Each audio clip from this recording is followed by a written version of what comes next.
Hey everyone, in this video I'm going to compare LibreCAD and FreeCAD. LibreCAD and FreeCAD are both open source CAD tools but they cater to different design needs and user preferences. LibreCAD is a free, open source 2D CAD software designed for creating technical drawings and floor plans.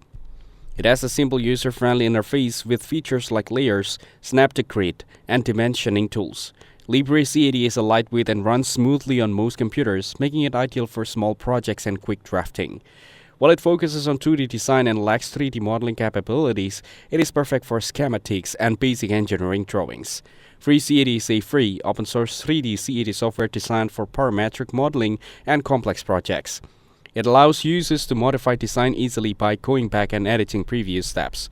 The software is highly flexible, supporting mechanical, architectural, and product design workflows.